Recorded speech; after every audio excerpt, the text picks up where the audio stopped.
India. وعلیکم السلام۔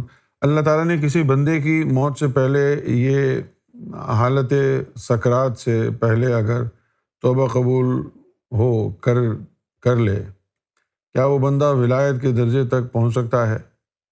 اگر ہاں تو وہ کیسے؟ اگر نہیں تو اللہ نے پھر موت کے قریب اور حالت سکرات سے پہلے بھی توبہ قبول کرنے کا وعدہ کیوں کیا؟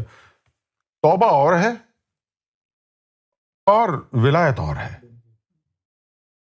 توبہ قبول کرنا تو یہ ہے کہ اس کے گناہ معاف کر دیے، ختم ہو گئی بات۔ اب ولایت جو ہے وہ تو ایک لمبا پروسیس ہے نا، جیسے کہ نکاح کرنا اور ہے اور بچہ پیدا کرنا اور ہے۔ نکاح تو 1-2 منٹ میں ہو جاتا ہے، لیکن آپ کہیں کہ بس اب بچہ بھی پیدا کر دو، اس میں 9 مہینے لگتے ہیں، ہے نا؟ تو اس طریقے سے توبہ قبول اللہ تعالیٰ جو ہے کر لے، مرنے سے 1 سیکنڈ پہلے بھی کر لے، لیکن مرنے سے 1 سیکنڈ پہلے ولایت تو عطا نہیں ہو سکتی نا۔ جن کو اللہ نے ولایت عطا کرنی ہوتی ہے ان کو ایمپل ٹائم دیتا ہے تاکہ وہ یعنی تمام تزکیہ نفس، تصفیہ قلب کے مراحل سے گزریں، اس کے بعد جو ہے وہ ولایت آتی ہے۔ ولایت ایسے ہی 1-2 سیکنڈ میں نہیں مل جاتی ہے۔ ایسا نہیں ہوتا ہے کہ ہاں جی کہا تم ولی اور وہ ولی بن گیا۔ یہ پورا ایک سسٹم ہے جس میں اپنے نفس کو پاک کرتے ہیں، قلب کو بیدار کرتے ہیں، باقی تمام لطائف کی جتنی بھی منازل ہیں وہ طے کی جاتی ہیں، پھر آدمی ہر مقام محمود پر جا کے اللہ تعالیٰ کا دیدار کرتا ہے، پھر ولی بنتا ہے۔ ایسے ولی نہیں بن جاتے کہ ہاں جی توبہ قبول ہو گئی آج سے تم ولی ہو۔ زبان سے تھوڑی ہوتا ہے ولی، پورا سسٹم ہے جس سے گزرنا پڑتا ہے۔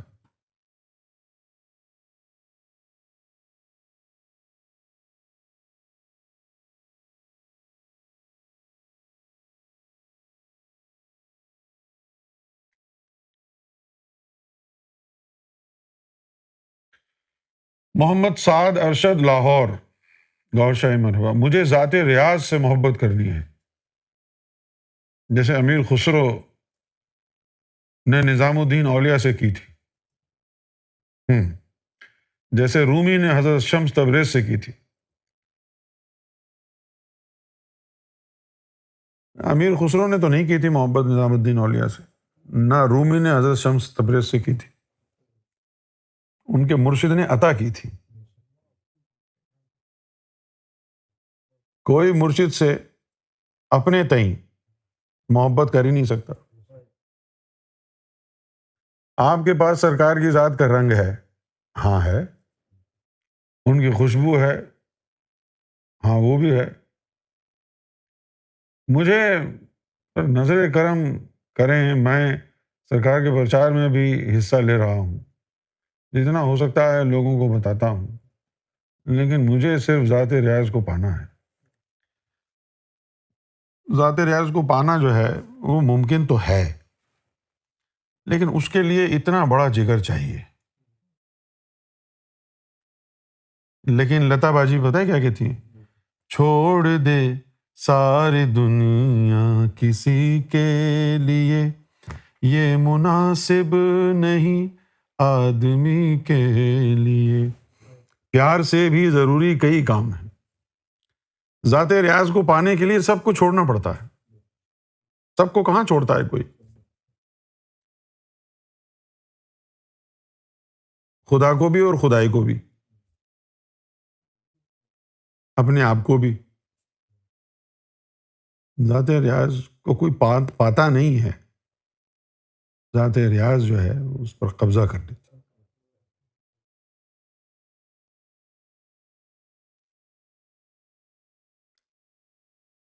اور پھر سرکار گوھر شاہی کی جو محبت ہے، خالص محبت، سرکار کی ذات سے جو محبت ہے،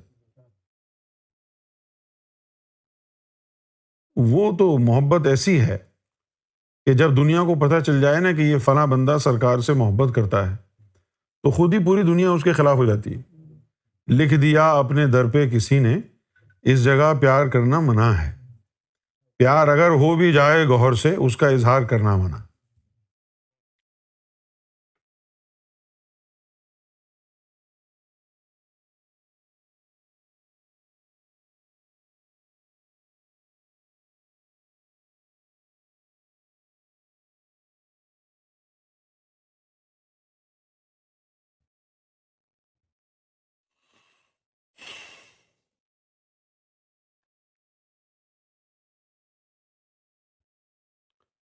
ہمارے پاس رنگ ہے، بالکل ہے رنگ، لیکن اس کے لیے جو ہے لوگوں کو ہمارے پاس آنا پڑے گا نا، یہاں رہنا پڑے گا.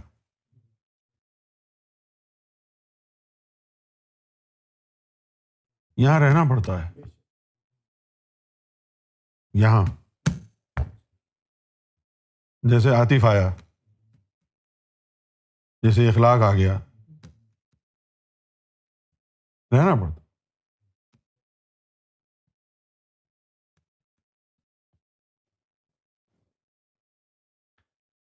مشن کا کام کر کے، پرچارے مہدی کر کے کتے سے قطمیر بن جائیں گے، بادشاہ تو نہیں بنیں گے.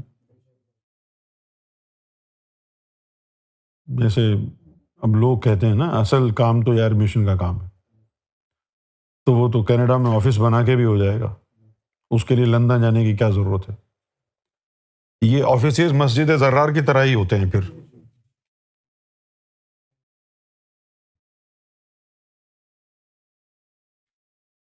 ذات جو ہے وہ کچھ اور ہے.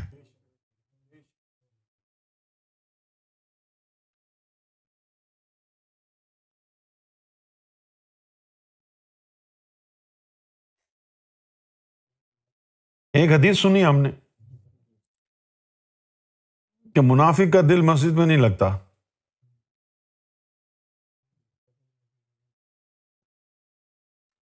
صحیح ہے. اب جناب ہمارا بھی دل مسجد میں نہیں لگتا تھا.